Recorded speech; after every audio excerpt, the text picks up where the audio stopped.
Olá, Viva! Bem-vindos ao quinto episódio do Eu é Mais Bolas, um espaço onde os temas que interessam a Viana e ao Alto Minho se vão discutindo entre a Adriana Temporão e o Miguel Sá, na companhia do Zé Ribeiro e da Zé Braga. Começo hoje com o Miguel, que escolheu para tema de destaque a transição dos trabalhadores da Transcunha para o novo operador público, que, segundo parece, Miguel, é obrigatória. Não é assim que se passa, afinal. Bem, boa tarde a todos. Como referiste, Zé, o tema que trago hoje são os transportes urbanos de Viana do Castelo, em particular essa questão dos trabalhadores da Transcunha. E escolhi este tema na sequência exatamente da notícia em que a Transcunha exige agora à Câmara Municipal de Viana do Castelo que assegure então a transição dos trabalhadores agora para a Câmara. Mas antes de explicar o que é que isto significa, eu queria primeiro esclarecer o que é que se passou e o que é que está a acontecer com os transportes urbanos em Viana do Castelo. E bem, o serviço dos transportes está concessionado a várias operadoras do Grupo AVIC desde 2015 e há cerca de 3 anos que este grupo anda numa espécie de uma guerra com a Câmara Municipal pelo facto de alegadamente estar a ter prejuízo para prestar o serviço de transportes e por isso também solicitou à autarquia que aumentasse o valor da compensação. E a Câmara estava desde 2020 a pagar 250 euros por dia por autocarro que percorresse até 150 quilómetros, mas a AVIC queria que o valor aumentasse para 285 euros por dia por 100 quilómetros. E então, nesta sequência, a Câmara propôs o aumento para 285 euros por dia para 125 quilómetros, mas a transportadora não aceitou porque alegadamente continuaria a ter prejuízo a prestar o serviço. E então o grupo AVIC decidiu em junho suspender o serviço nos circuitos da cidade, o interurbano de Carboeiro e também vários horários nas linhas de Portela-Suzá, Fragoso, Forjães, Castelo do Neiva e também Ponte Lima. E como resposta, a Câmara assumiu a título excepcional o transporte dos circuitos urbanos da cidade e freguesias de forma gratuita. Só que no meio desta guerra, uns meses antes, em abril, a Câmara já tinha decidido que ia assumir a exploração de serviço público de transportes na área urbana da cidade a partir de setembro de 2025, ou seja, a partir da data em que está previsto terminar a atual concessão a uma das operadoras do Grupo ABIC, a Transcunha. E por isso, com vista à internalização do serviço, a Câmara em junho aprovou a abertura de um concurso internacional para a aquisição de 17 autocarros elétricos, que ficaria, ou começou com um valor base de 7,15 milhões de euros, alterou o quadro de pessoal e aprovou também um concurso para a contratação de 25 motoristas, cujo custo estimado anual pode ascender aos 800 mil euros. E esta decisão foi sustentada com base num custo-benefício que foi apresentado em junho, que indicou que seria vantajoso assumir o serviço internamente. Aliás, a própria vereadora da Mobilidade fez questão de destacar que, com ou sem financiamento do PRR, do Plano de Recuperação e Resiliência, a internalização seria uma opção mais vantajosa. No entanto, a meu ver, esta sequência de eventos, ou nesta sequência de eventos, há aqui um conjunto de questões que não batem lá muito certo. E, em primeiro lugar, falo que a decisão de internalizar o serviço foi tomada em abril, no rescaldo desta guerra com o Grupo AVIC, e apesar de ser uma decisão com um impacto financeiro enorme, foi tomada sem qualquer fundamento ou base de sustentação. Aliás, o tal estudo referido pela vereadora só foi apresentado 2 meses depois de ter sido anunciada esta decisão. E, em segundo lugar, como é que nós conseguimos apresentar um estudo que corrobora a decisão da Câmara se nós ainda não sabemos como é que vai ser financiada a operação? O PRR vai financiar? Vai financiar em que moldes? A fundo perdido? Ou empréstimo bonificado? Ou empréstimo sem juros? Em que percentagem é que vai comparticipar? Vai financiar na totalidade? Eu acho que isto é uma questão que eu, pelo menos que trabalho na área da gestão de projetos, posso falar por conhecimento, parece-me quase descabido que nós possamos fazer um estudo ou uma análise da viabilidade económica ou financeira sem sequer termos esclarecido quais são as fontes de financiamento.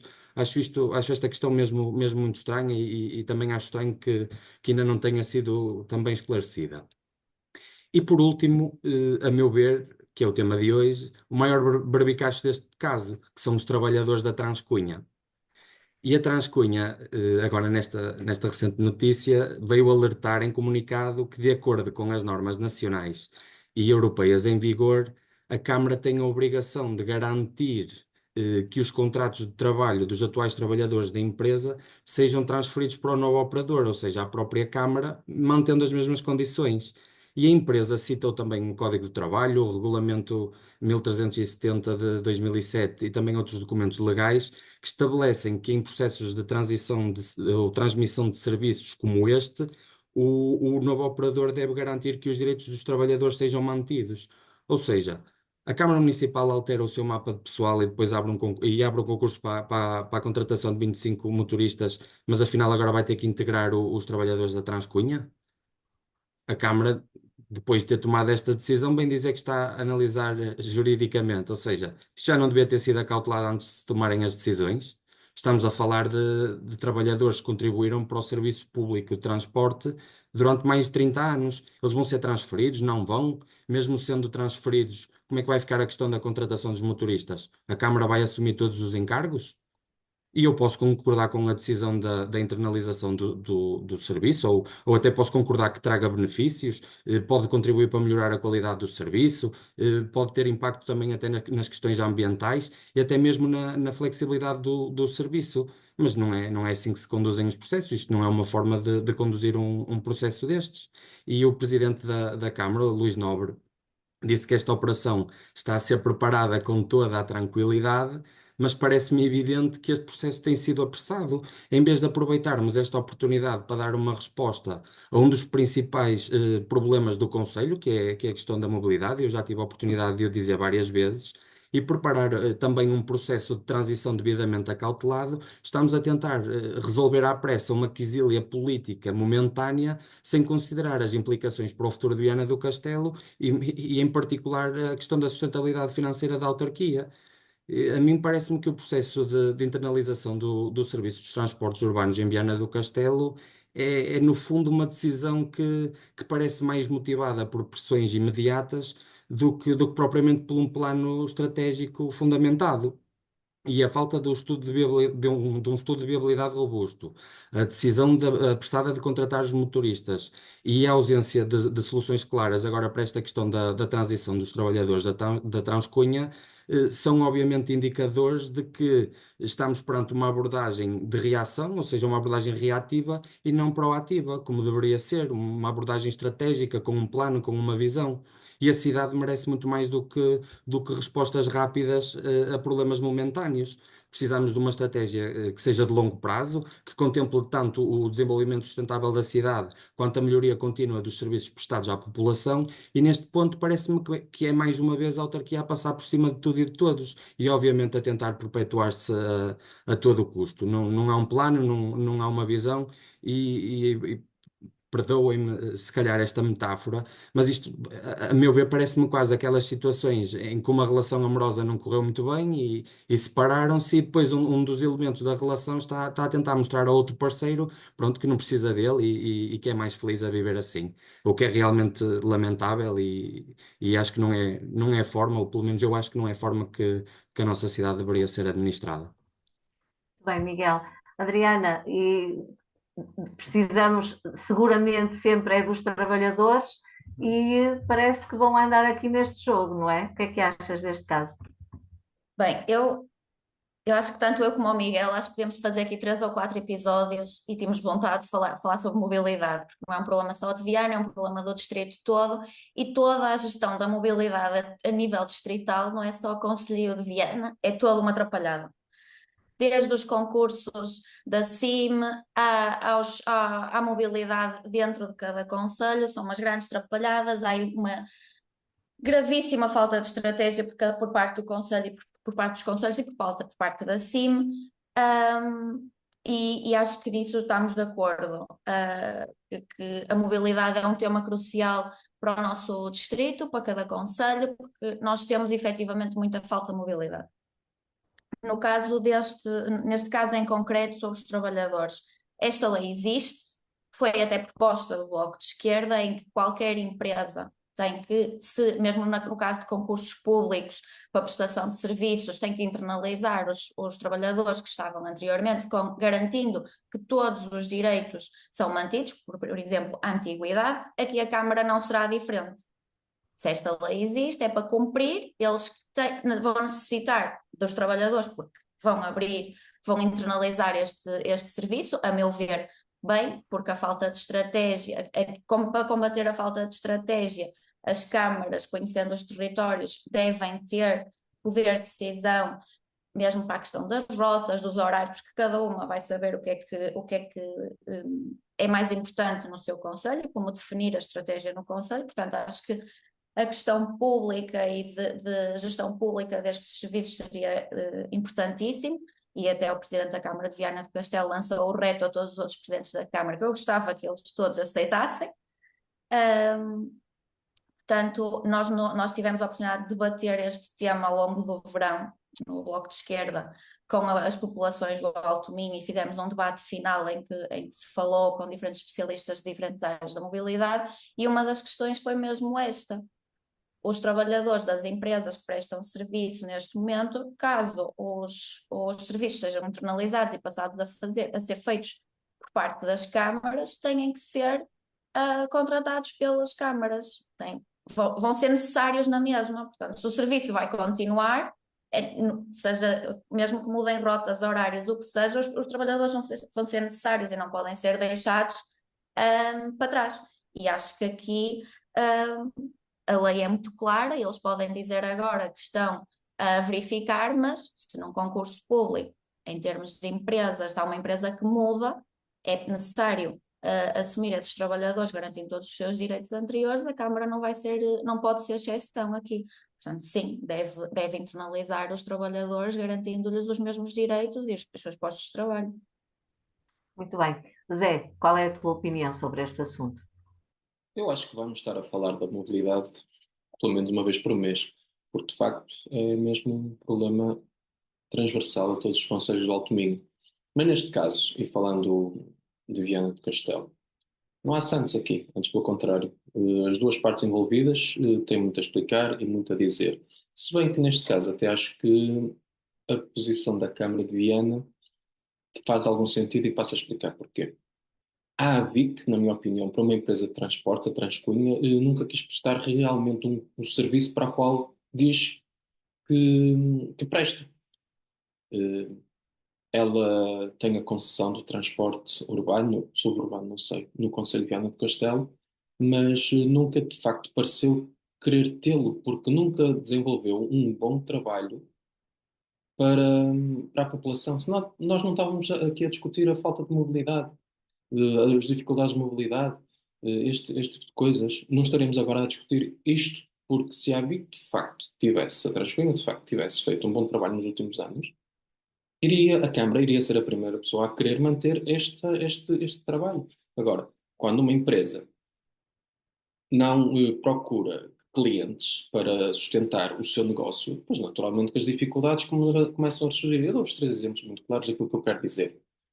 Houve numa renovação de concessão, acho que há 15 anos, sensivelmente, foi criada, fazia parte do caderno de encargos, a criação de uma linha interior que, no fundo, depois foi criada, que ligava a Ariosa, ao Interface, à Miedela. Era um circuito urbano daqueles autocarros de 16 lugares, mais ou menos. Pronto. O que é que aconteceu? Essa linha foi lançada. E as pessoas souberam como? Não foi feita divulgação nenhuma. Foram criadas paragens em que simplesmente puseram uma placa a dizer aqui é uma paragem de autocarro, sem abrigo, sem condições para as pessoas esperarem, sem horários. Não foram disponibilizados horários em lado nenhum. Uma pessoa para apanhar o autocarro não fazia a mínima ideia. E se bem que a parte mais jovem se calhar até poderia eventualmente procurar na internet, os mais velhos, aquelas pessoas que realmente precisariam, não tinham acesso a essa informação. E esse circuito, quando foi lançado, era suposto circular 10 autocarros por dia. Passado 3 meses ou 6 meses, foi feita uma revisão para ver como é que foi a adesão ou a adesão das pessoas a esse novo circuito e verificou-se, caso não foi muito, então reduziram de 10 para 6. Epá, se a própria, aquilo foi só criado, eu devo entender que foi só criado para satisfazer o caderno de encargos, porque de facto a empresa não quis que esse circuito funcionasse. Eu tinha uma paragem à porta de casa, eu não sabia que era poder apanhar o autocarro, porque primeiro não tinha condições E depois, espera, e não sabia que horas é, e estes anos todos depois, eu não sei que horas é que passam o autocarro. Eu às vezes cruzo-me com eles quando eu vou de carro, eu cruzo-me com esses autocarros, mas é muito complicado saber quando é que esse autocarro vai passar. Isto é um exemplo da gestão que levou depois a isto, a que a Transcunha entrasse a querer discutir migalhas com a Câmara. E a Câmara, neste processo todo, pronto, deixou andar. Deixou andar porque dava jeito, não foi criteriosa em fazer, em perceber se a empresa estava a cumprir de facto o contrato que tinham assinado. E agora têm verificado que não. E por isso pensaram que se calhar é boa ideia ficar com a concessão. Sinceramente, não sei se é boa ideia ou má ideia. Vamos ver. Vou dar o benefício da dúvida para ver se funciona. Outro exemplo que a Transcunha não quis saber da população tem a ver com as rotas criadas. Não há, estes anos todos, não há ligação entre as escolas do IPVC do Conselho de Viana de Castelo. Não existe ligação às fábricas no tecido urbano. Temos um polo industrial, uma zona industrial na Miedela que não tem ligação, por exemplo, estou a dar só da zona urbana, não estou a falar da zona de São Montenegro, estou a falar das outras zonas industriais que foram criadas para localizar as fábricas, que as pessoas precisam deslocar para lá e que não têm transporte público para lá. E, por fim, a ligação entre freguesias. A FIF, Lanheses, Bauselas, Castelo de Neiva, Montaria, Rio Cristo, todas essas freguesias limítrofes, se querem vir ao centro, se querem ir às finanças, se querem vir à Câmara, como é que as pessoas que não têm carro, como é que não têm meios, o fazem? Não tem como. Por isso, agora, coloca-se o ônus nos trabalhadores. Mais uma benesse que a Câmara está a dar à VIC, que é, além de lhes tirar a dor de cabeça de um serviço que eles realmente não queriam prestar, ainda lhes tirar a dor de cabeça de agora ter que despedir as pessoas, porque eles vão deixar de ter trabalho para essas pessoas todas. Então, como vão deixar de ter trabalho para essas pessoas todas, até a lei acaba por favorecer a VIC, neste caso, tendo a Câmara de passar a contar com esses trabalhadores, que fazem falta para fazer com que este serviço que faz muita falta ande para a frente. E vamos ao segundo tema, trazido agora pela Adriana, é mais uma vez o futuro dos mais fracos. Falamos que está em causa. Falamos da CoinDo, acho que é assim que se diz. O que é que aconteceu, Adriana? Bem, esta empresa é outra que vai lançando notícias assim ao longo do último ano. É uma empresa dos Arcos de Valdevez, que tem uma fábrica nos Arcos de Valdevez e em Joana, em Famalicão. Foi fundada em 1988 e produz capas de assentos para automóveis. Emprega cerca de 2.000 trabalhadores entre as fábricas. Eles têm fábricas noutros países, mas aqui em Portugal, em Arcos de Valdevez, em Joana. E em 2022 queixava-se de falta de mão de obra, que não conseguia dar vazão a todos os projetos por falta de mão de obra e dificuldade em contratar. Foi comprada este ano em outubro, ou foi anunciada a compra em outubro, por um grupo italiano e teria receitas superiores a 250 milhões de euros. Percebeu também, devido à pandemia e aos fundos que foram disponibilizados do PRR para os apoios às empresas pós-Covid, cerca de 4 milhões de euros. Recentemente, ou antes, este ano já despediu cerca de 100 trabalhadores. E agora anunciou que iria fechar de todo a fábrica dos Arcos de Valdevez e despedir os cerca de 350 trabalhadores, maioritariamente mulheres, que trabalham naquela fábrica. Algumas delas já com 20 e tal anos de casa. Eu tive a oportunidade de falar com algumas e uma delas já tinha 20 e poucos anos de casa, portanto pessoas que trabalharam ali praticamente uma vida inteira e que agora vão ver a empresa fechada em que a comunicação foi feita de uma péssima maneira aos trabalhadores e neste momento o que importa é garantir que os direitos destes trabalhadores são todos cumpridos, que existe uma estratégia de entre todas as instituições para garantir que estes trabalhadores vão ter trabalho a seguir, mas importa também saber em que condições é que esta empresa estava, porque aparentemente recebeu este PRR, ok, que já foi devolvido, no entanto, para receber os fundos do PRR foi considerada uma empresa viável e apesar de ter devolvido o dinheiro ou ter pago, foi pago após ser comprada pelo grupo italiano. Ou seja, era ou não viável antes de ser comprada pelo grupo italiano. Importa saber que outro tipo de apoios diretos e indiretos é que esta empresa recebeu. É preciso, este tema vem levantar um debate aqui na região, porque nós temos muitas empresas e a maior parte destas empresas efetua trabalhos demasiado especializados ou muito especializados, mas com mão de obra precária, em que não quer formar os trabalhadores, para não ter despesa de formação dos trabalhadores, e garantir assim que tem mão de obra barata e precária. Ora, no momento em que muitas das empresas querem qualidade, querem que os trabalhadores e as empresas que efetuam estes trabalhos para terceiras empresas tenham mão de obra qualificada e formada nas áreas específicas que estas empresas efetuam o seu negócio. É importante que as empresas tenham uma noção também estratégica aqui, e que acontece em muitas das nossas empresas, que não qualificam, não formam os trabalhadores, mantendo-os assim de forma precária nas mesmas. O que é que eu tenho mais a dizer sobre isto, que já não tenha sido dito? Na nota de imprensa que a empresa publicou, culpa o declínio significativo da procura pós-pandemia, o aumento da pressão competitiva dos mercados com custos e da mão de obra mais baixa. Ora, precisamente o que eu falei aqui, mão de obra mais barata, é precisamente o que eu falei aqui. As empresas, para contratarem mão de obra barata, podem ir para outros países mais baratos que o nosso.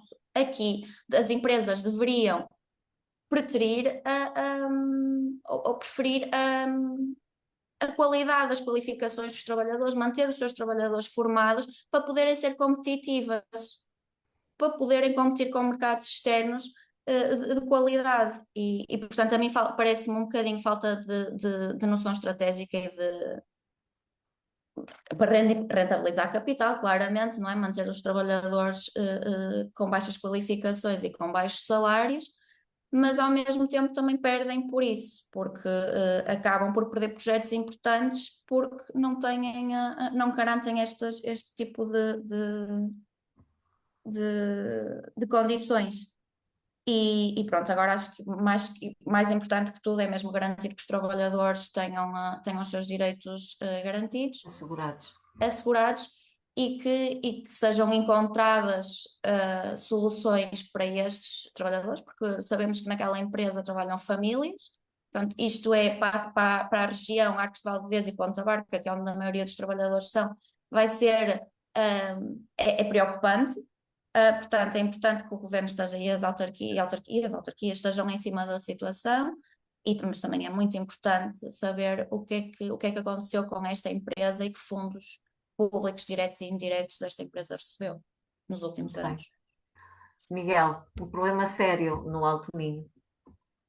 Sim, acho que esta notícia é uma notícia triste, é uma notícia até alarmante. Eu subscrevo essencialmente tudo o que a Adriana referiu e trata-se do encerramento de uma fábrica com muita história na nossa região e acima de tudo é o encerramento de uma fábrica que vai colocar em risco o trabalho de 350 pessoas e obviamente, por sua vez, o risco ou que vai colocar em risco a vida de 350 famílias.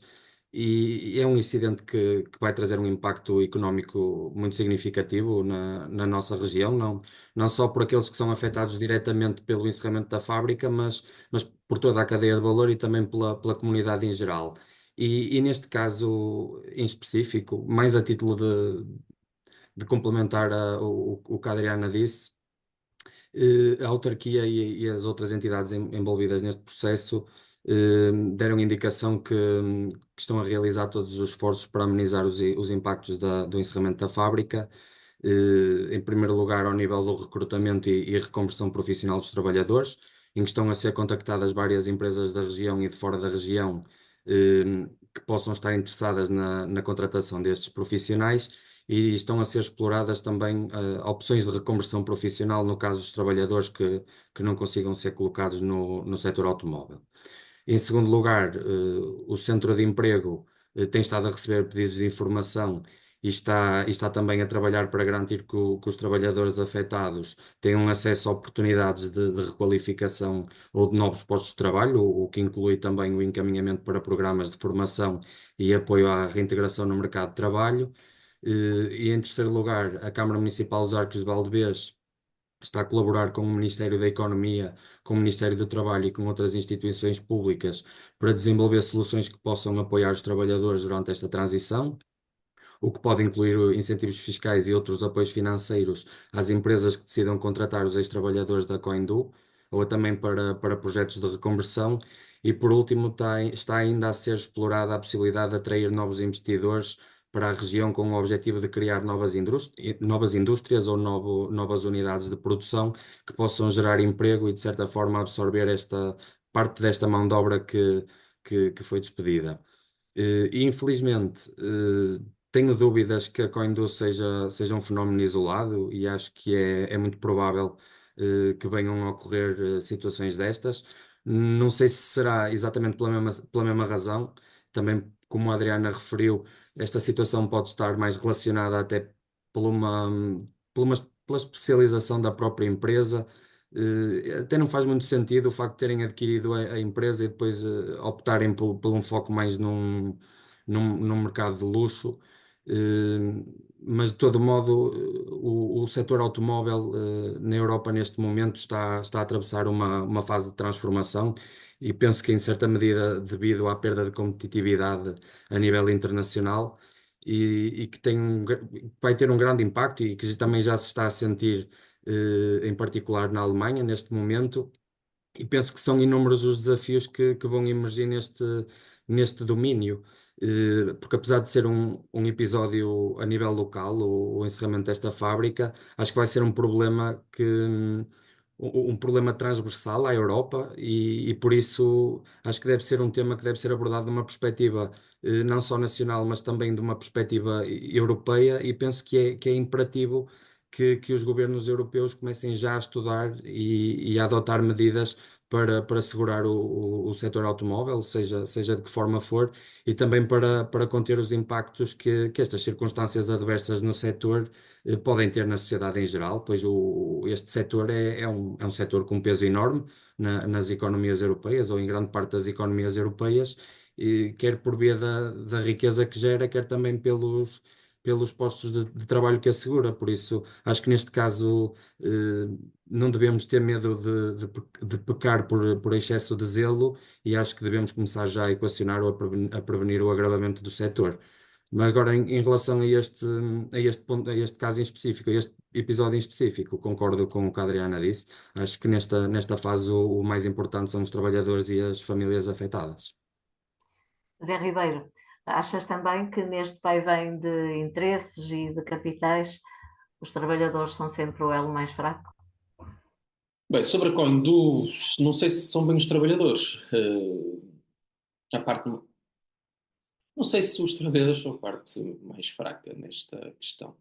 Acho que, vendo bem as coisas, por exemplo, pá, o nosso sistema, parecendo que não, de apoio, funciona. As pessoas vão ser encaminhadas para centros de emprego, para formações, para isso tudo. Temos que pensar, se calhar, como é que a nossa vida, a nossa forma de ver o próprio tecido empresarial funciona. Ora, muito simples. A Coindu tem duas fábricas. Uma nos Arcos, outra em João. Candidatou-se a um projeto, perdeu esse projeto. Seria para a fábrica dos Arcos. O que é que eles vão fazer? Não têm tempo para outro projeto. Vão dividir a produção entre duas fábricas?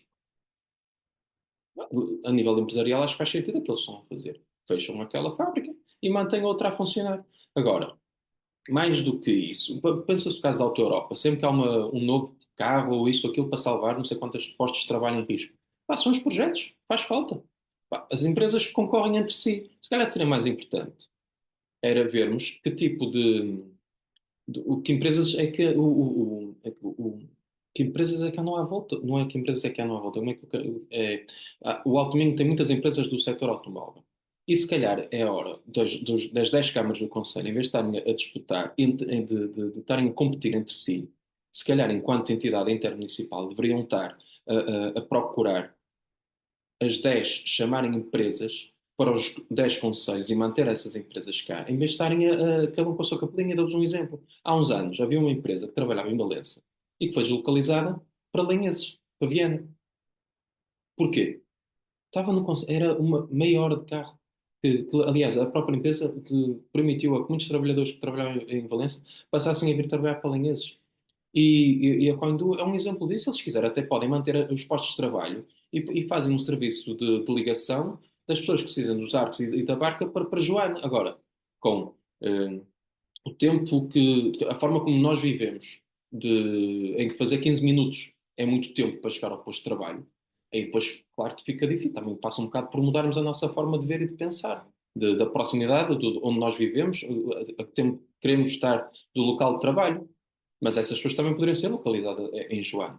E voltando ao que estava a dizer, que isso acho sim que é o mais importante, em vez de estarem a ter um projeto municipal de captação de empresas, acho que é a altura de termos um projeto intermunicipal em que, em vez de andarmos a roubar empresas de conselho para conselho, vemos aquilo que cada conselho tem de melhor, que pode oferecer de melhor e fazer uma aposta intermunicipal, porque no fundo vamos todos estar a ganhar com as ligações que existem, principalmente no Val do Lima e na ligação litoral. Monção e Melgaço e Paredes de Coura acabam por ficar um bocado prejudicadas, mesmo agora Paredes de Coura com a ligação A3 não fica tão fora do mal. Nós estamos a falar de distâncias mínimas que as pessoas podem deslocar para trabalhar. E temos exemplos de muitas pessoas que vêm da zona de Barcelos e disposam trabalhar ao Conselho de Viana e de Ponte Lima. E que, se calhar, se houver uma aposta intermunicipal para as empresas, não teremos depois estas situações problemáticas de deslocalização de uma empresa porque perdeu um projeto. Entretanto, o Orçamento de Estado chegou ao Ora Bolas. A Adriana e o Miguel acharam por bem hoje escolher o mesmo tema para o Ora Bolas. Começamos contigo, Miguel. O que é que achas? O que é que te apraz dizer sobre o OE? Ok, eu posso começar por dizer que este Orçamento de Estado de 2025 não é uma grande mudança, não é uma mudança de paradigma, não é uma mudança radical, mas de certa forma sinto que é um passo na direção certa, se bem que acho que podia ser mais ambicioso. E também não vou estar aqui a esmiuçar em detalhe todo o orçamento, porque senão tínhamos conversa para o mês todo, e uma vez que é mês de Natal e de passagem de ano, vou dar apenas uns highlights daquilo que eu considero ser mais importante.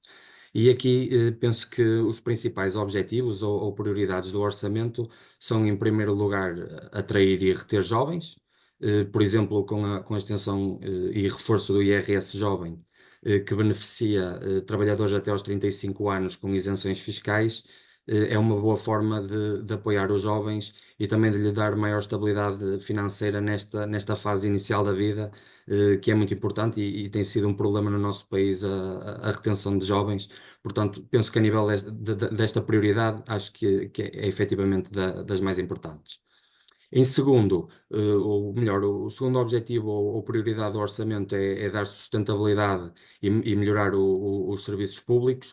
E neste ponto, na área da saúde, posso destacar, por exemplo, a continuidade da regularização das listas de espera para cirurgias e a criação de uma prioridade clínica para os doentes oncológicos, o reforço dos acordos com o setor social e privado para aumentar a capacidade de resposta do SNS, a monitorização à distância de doentes crónicos e também a criação de novas unidades de centros de referência para áreas específicas.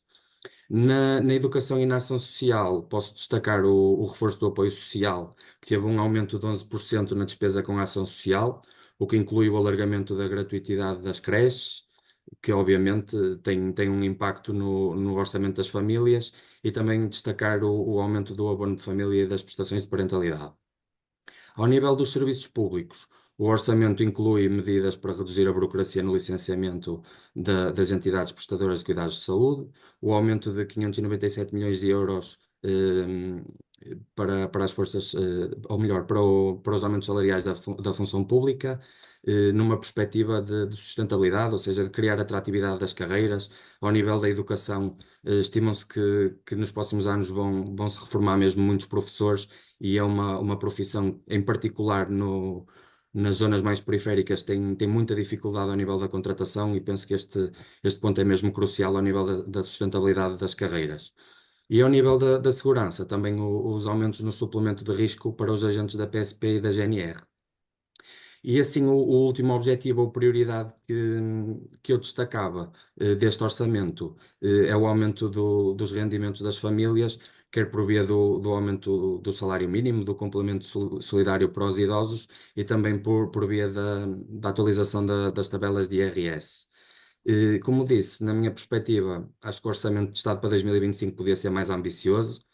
A meu ver, especialmente no que diz respeito ao modelo económico e à redução da carga fiscal sobre as empresas e sobre as famílias, pois embora a descida do IRC para as pequenas e médias empresas seja positiva, é uma redução que ainda não nos torna competitivos face a muitos países europeus, e, portanto, penso que não seja suficiente para estimular o investimento e o crescimento económico na medida daquilo que seria o necessário. Porque lá está, sem crescimento económico, sem investimento, também é pouco expectável que venha a haver melhorias salariais, Muito que é bem. um dos Adriana, grandes problemas. desculpa. Sim, desculpa, Miguel, diz, termina. Para além disso, a despesa pública continua a ser muito elevada no setor empresarial do Estado, que tem muitas empresas em falência técnica, e a atuar em áreas onde o setor privado já é eficiente e onde o mercado é competitivo, funciona bem, e, portanto, também não sei muito bem que motivos é que consubstanciam a existência de algumas destas empresas. Eu gostava de ver estes recursos a serem realocados a áreas mais importantes, como a saúde, a educação, a justiça e a segurança, porque, como disse, muito honestamente, há algumas empresas públicas que, honestamente, não passam de farsas. E, portanto, eu tenho consciência que foi o orçamento que foi possível, dada esta conjuntura política atual, que também bebe aqui um bocadinho desta coligação negativa que se tem formado entre o Partido Socialista e o Chega, e acho que limitou, de certa forma, o alcance e a potencialidade deste orçamento.